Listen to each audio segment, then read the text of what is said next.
Hello my beautiful YouTube family, hope you all are fine. आप सभी स्वस्थ होंगे, मज़े में होंगे। Welcome back to your own channel that is inside by Manju. Okay guys, आज हम करने वाले हैं पोइट्री सेक्शन को कंप्लीट करेंगे 8th क्लास की एनसीईआरटी के। ठीक है, जितने भी पोइम्स ये हैं, हर पोइम से जो है प्रीवियस क्वेश्चन पेपर में जो है क्वेश्चन देखने को मिले हैं, तो इम्पोर्टेंट सेशन होने वाला है। ठीक है, इसको लाइक करते चलें और शेयर करते चलें। तो चलिए स्टार्ट करते हैं विदाउट एनी डिले।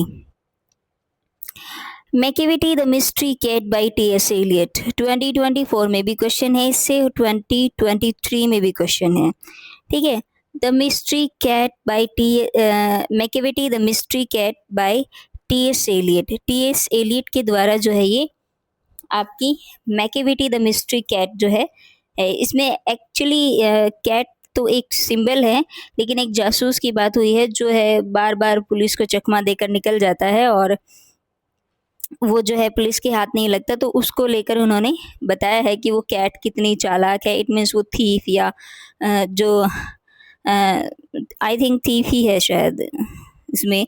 ठीक है, तो वो जो है क्रिमिनल है एक, वो जो है पुलिस के हाथ नहीं आ रहा है। ठीक है, तो चलिए पढ़ते हैं। Macavity the mystery cat is humorous poem. ठीक है, एक हास्य एंड मिस्टीरियस पोइम है भाई आपकी, about a clever criminal cat named Macavity. ठीक है, एक चालाक क्रिमिनल कैट के बारे में है। ठीक है, मैंने पहले ही बताया कैट एक सिंबल है, ये बात एक क्रिमिनल की हो रही है, एक अपराधी की हो रही है। ठीक है, the poet describe Macavity as a master criminal who is extremely intelligent and impossible to catch। कह रहे हैं कि पोइट जो है पोइट कहता है कि मैकेविटी एक मास्टर क्रिमिनल है जो बहुत इंटेलिजेंट है, एक्सट्रीमली इंटेलिजेंट है एंड इम्पॉसिबल टू कैच, और उसको पकड़ना असंभव हो गया अभी। ठीक है, whenever any crime takes place, जब भी कोई क्राइम होता है, Macavity is never found at the scene, तो सीन पर मैकेविटी कभी भी नहीं मिलता। Because of this is called the hidden paw, इसलिए भी उसको हिडन पॉ भी हम कहते हैं भी। Macavity breaks the laws and fools everyone, Macavity कानून तोड़ता है और सबको मूर्ख बनाता है, including Scotland Yard detectives and flying squad. इसमें स्कॉटलैंड यार्ड के जो डिटेक्टिव्स हैं वो भी शामिल हैं, एंड द फ्लाइंग स्क्वाड। इन सभी को मूर्ख बना रखा है और सारे कानून जो है उसने तोड़ दिए हैं। ही कैन डिसअपियर, वो गायब हो सकता है मैजिकली, जादुई तरीके से, बिफोर एनीवन कैचेज हिम। ठीक है, इससे पहले कि कोई उसे पकड़े। The poem says that he cheats at cards, steal things and causes many mysterious crimes। इस पोइम में बताया जा रहा है कि वो चीट्स करता है, धोखा देता है, एट कार्ड्स। ठीक है, एंड स्टील थिंग्स, चीज़ों को चोरी करता है, and causes many mysterious crimes, और बहुत सारे रहस्यमयी क्राइम्स का जो है वो एक कारण भी है, वजह भी है। But there is never any proof against him, लेकिन उनके खिलाफ कोई भी प्रूफ नहीं है। ठीक है, although Macavity looks tall, thin and lazy. ठीक है, वैसे तो मैकेविटी जो है लंबा, पतला और आलसी दिखाई देता है। He is actually very smart and dangerous, लेकिन वास्तव में वो बहुत स्मार्ट और डेंजरस है। ही संकन आइज, उसकी धसी हुई आँखें, एंड डस्टी कोट, उसका धूल से भरा coat, give him a strange appearance, उसे एक विचित्र यानी अजीब अपीयरेंस देता है। The poet compares him to a criminal mastermind, poet उसका कंपेयर करता है क्रिमिनल मास्टरमाइंड से, बिकॉज ऑफ हिज क्लेवरनेस, उसकी चालाकी की वजह से, उसकी चतुराई की वजह से, and ability to escape punishment, और उसकी उस योग्यता की वजह से जो दंड से बार बार वो बच जाता है। Overall the poem represent Macavity as a fascinating and unforgettable character.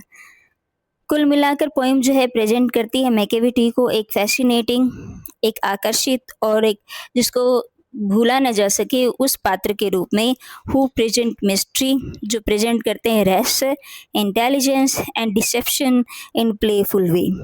ठीक है, डिसेप्शन आपका होता है ये धोखा। ठीक है, एक चालाकी, एक खेल खेल में ही जो है वो फूल बना देता है लोगों को, इस प्रकार से। ठीक है, तो आपका एक क्वेश्चन ये भी बन सकता है कि मैकेविटी मिस्ट्री कैट के पोइट कौन है? टी एस एलियट हैं।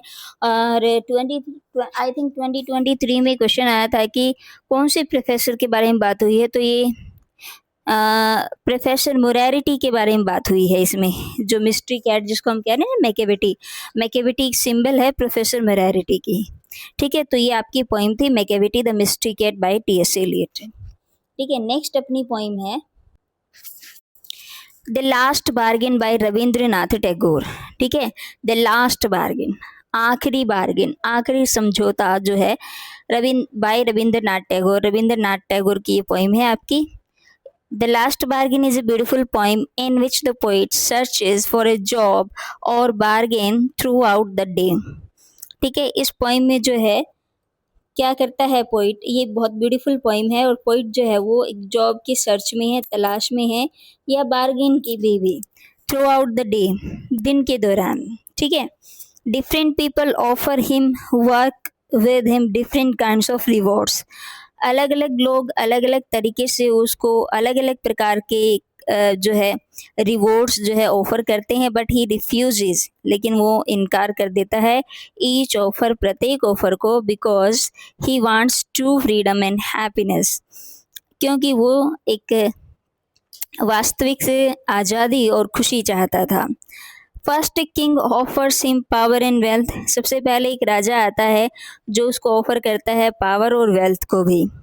ठीक है, शक्ति और धन के द्वारा उसे ऑफर करता है। ठीक है, बार्गेन का मतलब है कि आओ कोई मुझे ले लो। ठीक है, वो कहते हैं रविंद्रनाथ टैगोर कि मेरे साथ कोई बार्गेन कर लो, कोई आओ मुझे ले लो। तो सबसे पहले किंग आते हैं। ठीक है, कि मैं तुम्हें ना पावर यानी शक्ति से और जो वेल्थ है उससे जीत लूँगा। But the poet rejects the offer because power can not give the real freedom. लेकिन पोइट जो है उसको रिजेक्ट कर देते हैं, क्योंकि जो पावर है वो वास्तव में रियल वास्तविक फ्रीडम नहीं देती है अभी। Then an old man offers him money, फिर एक वृद्ध आदमी आते हैं। ठीक है, फुल बैग के साथ, मनी के साथ। But the poet feels that money is not enough to satisfy the soul. लेकिन पोइट जो है वो ऐसा मानते हैं कि पैसा जो है वो पर्याप्त नहीं है आत्मा को संतुष्ट करने के लिए। Next, beautiful women offers him smiles and charm, फिर एक ब्यूटीफुल वुमेन आती है जो उसको अपनी स्माइल और अपनी चार्म यानी अपनी जो खूबसूरती है वो ऑफर करती है। But her beauty fades quickly, लेकिन सुंदरता जो है उसकी बहुत जल्दी फेड हो जाएगी। So the poet again refuses, तो पोइट फिर से उसको रिफ्यूज कर देता है। Finally at the end of the day, आखिर में दिन के अंत में, a child playing on the sea shore invites the poet to join him in play without any reward और कंडीशन। एक बच्चा जो है वो तट के किनारे खेल रहा था और वो पोइट को इनवाइट करता है कि आ जाओ उसके साथ खेल लो, बगैर किसी रिवॉर्ड और बगैर किसी कंडीशन के। The poet accepts this the last bargain, poet इस पर मान जाता है और इसे स्वीकार कर लेता है, because it gives him true joy, freedom, peace and innocence, क्योंकि ये उसको वास्तविक तौर पर खुशी, आज़ादी, शांति और इनोसेंस देता है। The poet teaches that real happiness does not come from power, money और beauty. The true happiness comes from simplicity, freedom and a pure heart. ठीक है, तो इससे क्वेश्चन आया था कि लास्ट बार्गेन कौन जो है लास्ट में बार्गेनिंग करता है पोइट के साथ, तो आंसर आपका होता है अ चाइल्ड। ठीक है, तो ये थी आपकी poem the last bargain by Rabindranath Tagore. ठीक है, नेक्स्ट पोइम है अपनी the school boy by William Blake. ठीक है, बहुत ही खूबसूरत पोइम है ये। इसमें एक बच्चा जो है वो स्कूल में बैठा है, वो कह रहा है कि स्कूल का जो स्ट्रिक्ट रूटीन और डिसिप्लिन और ये सब है ना, ये मुझे बिल्कुल भी पसंद नहीं है। ठीक है, मैं भी सुबह सुबह पक्षियों की तरह खुले आसमान में उड़ना चाहता हूँ, पक्षियों की तरह गाना चाहता हूँ। ठीक है, और जो वो दो आंखें होती हैं ना टीचर्स की, क्रूर, जो नज़रें होती हैं उनसे वो उसे बिल्कुल भी पसंद नहीं है। तो इस बारे में ये जो है पोइम है आपकी द स्कूल बॉय, ठीक है, विलियम ब्लेक की पोइम है। The school boy is a poem in which the poet described the feelings of a young child who loves nature and freedom but dislikes the strict routine of school. एक ऐसे बच्चे के बारे में बात करता है जो उनकी भावनाओं के बारे में बात करता है, जिसे प्रकृति और आज़ादी पसंद है, लेकिन वो जो स्कूल का स्ट्रिक्ट रूटीन है ना उसे पसंद नहीं करता है। The child feels happy and energetic on a summer morning. बच्चा जो है वो बहुत खुशी महसूस करता है और एनर्जी महसूस करता है एक समर मॉर्निंग में, व्हेन बर्ड्स आर सिंगिंग, जब पक्षी गा रहे हैं, and nature is full of life, और प्रकृति जीवन से भरी है।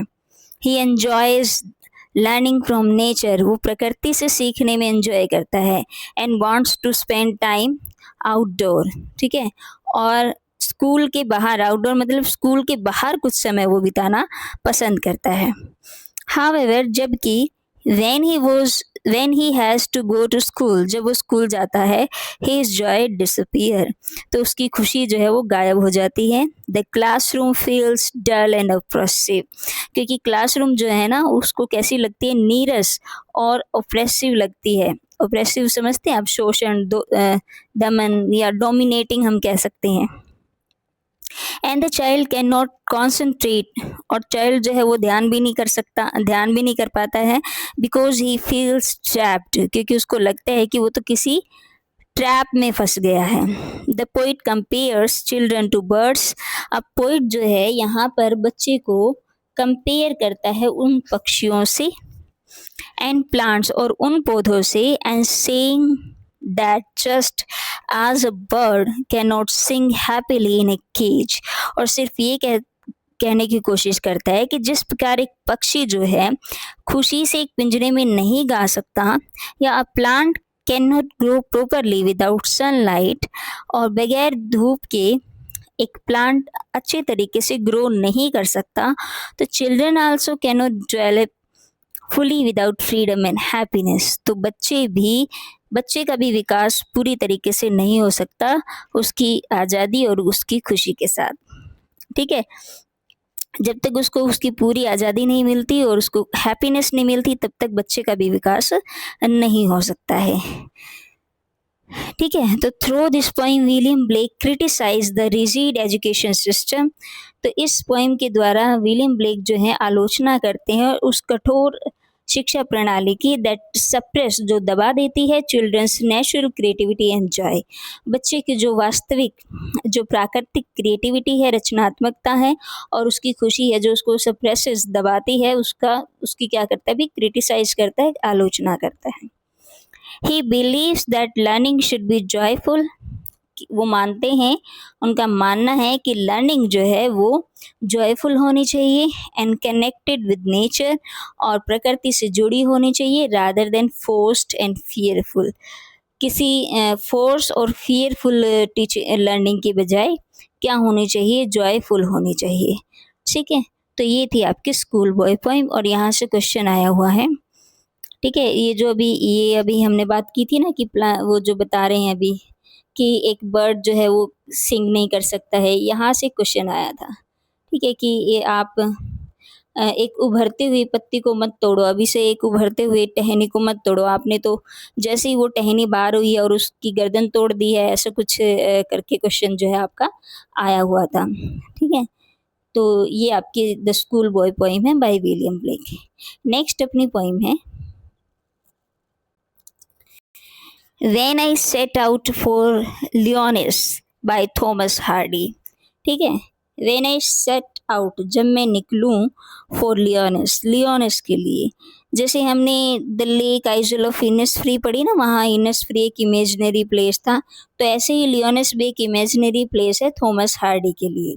कह रहे हैं कि जब मैं निकलूँगा ना लियोनेस के लिए, तो मैं पता नहीं क्या क्या करूँगा, ऐसे जो अपनी फीलिंग्स और अपनी जर्नी के बारे में उन्होंने इसमें बताया है। तो चलिए स्टार्ट करते हैं। When I Set Out for Lyoness is a reflective poem है ये, ठीक है, एन विच जिसमें the poet describe a mysterious journey, एक रहस्यमय यात्रा के बारे में, he once made to a place, जो वो एक बार करते हैं एक ऐसे स्थान के लिए, कोल्ड लियोनिस, जिसका नाम था Lyonesse. Lyonesse is a legendary land. Lyonesse एक पौराणिक जो है लैंड है, associated with mystery and magic, जो भरी हुई है रहस्य और जादुई से।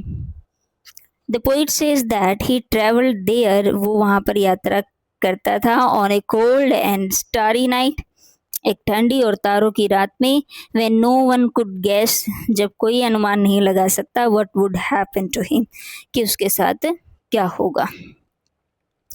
ड्यूरिंग द जर्नी के दौरान द पोइट एक्सपीरियंस्ड, पोइट जो है अनुभव करता है, something wonderful and life changing, कुछ वंडरफुल, अद्भुत और जीवन को बदलने वाला। Aldous he does not clearly explain, यद्यपि उन्होंने बिल्कुल साफ तरीके से बताया नहीं व्हाट इट वाज, कि वो क्या था।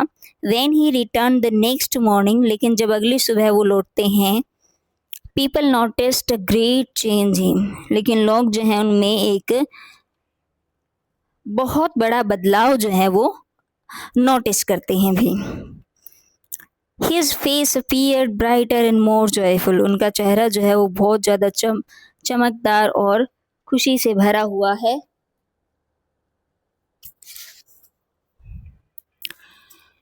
As if, जैसे कि he had gained new inspiration and और happiness from the journey, जैसे कि उन्होंने कोई नई प्रेरणा और कोई नई खुशी जो उस जर्नी से प्राप्त की हो। ठीक है, वो कह रहे हैं कि जब मैं निकला जर्नी के लिए तो मैंने ये किया वो किया, लाइफ चेंजिंग और वंडरफुल जो है मैंने फील किया। ठीक है, तो वो जर्नी से जब वापस आ रहे हैं तो उनके अनुभव जो है वो बिल्कुल अलग हैं, जॉयफुल हैं, ब्राइटर हैं। ठीक है, इंस्पिरेशन दिखाई दे रही है, हैप्पीनेस दिखाई दे रही है। The poem suggests that certain experiences in life can deeply transform a person in ways that others may not fully understand. Poet जो है वो सुझाता है कि कुछ एक्सपीरियंस, कुछ निश्चित अनुभव इस प्रकार के होते हैं जो बिल्कुल गहराई से आपको बदल देते हैं, इंसान को बदल देते हैं, कुछ इस तरीके से कि उसको दूसरे लोग नहीं समझ पाते हैं।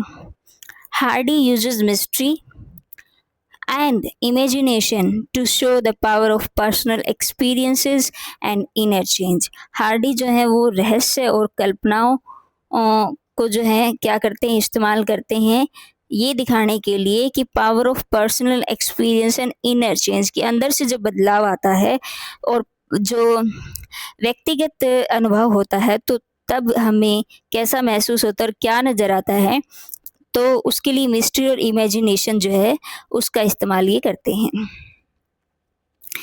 The poem highlights how a special and mysterious experience can bring a positive transformation in a person's life. कि भी एक स्पेशल और मिस्टीरियस अनुभव जब होता है तो किस तरह की पॉजिटिव ट्रांसफॉर्मेशन जो है एक आदमी के जीवन में लेकर आता है। It also emphasizes the idea that personal inspiration and emotional growth are often difficult to explain to others. ठीक है, जो पर्सनल व्यक्तिगत जो प्रेरणा या जो भावनात्मक विकास हुआ है ना, तो वो डिफिकल्ट होता है दूसरों को समझाना। ठीक है, तो ये थी भैया आपकी poem when I set out for Lyonnesse by Thomas Hardy. I think इससे पहले एक पोइम है आपकी the duck and the kangaroo, वो डिलीटेड सिलेबस में है। ठीक है, ओके, तो मुझे नहीं लगता कि उससे क्वेश्चन आएगा अभी, फिर भी अगर आप चाहेंगे तो मैं करवा दूंगी उसको। ठीक है, तो नेक्स्ट पोइम अपनी है भाई, most important poem on the grasshopper and cricket by John Keats. ठीक है, एज इट इज एक स्टेंजा भी उठाकर दे रखा था एक बार, शायद 2020 में दे रखा है।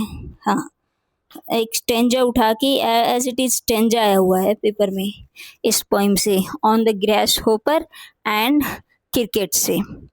ठीक है, on the grasshopper and, और स्टेंजा की शायद 6 पता नहीं 7 कुछ क्वेश्चन थे उसमें।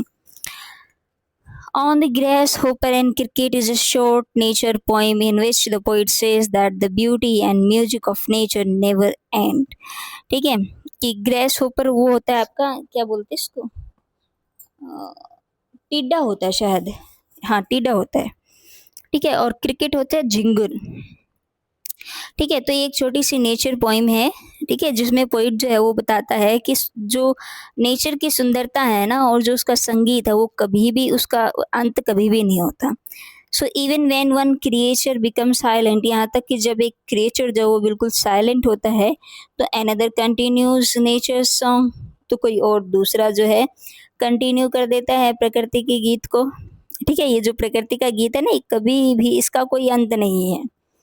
ड्यूरिंग द हॉट समर, अब जो हॉट समर है, ग्रीष्म ऋतु है, उसके दौरान when the birds became tired, जब पक्षी जो है वो थक जाते हैं, एंड क्वाइट और शांत होते हैं, the grass hopper sings carefully in the fields.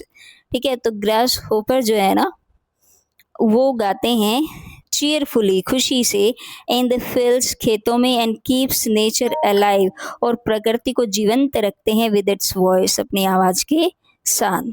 In the cold winter, जब बिल्कुल कड़ाके की ठंड में, when everything seems silent and frozen, जब सब कुछ ऐसा लगता है कि शांत और सब जम गया है, द क्रिकेट सिंग्स, उस वक्त जो क्रिकेट है, जो झिंगुर है, वो गाता है बिसाइड द फायर प्लेस।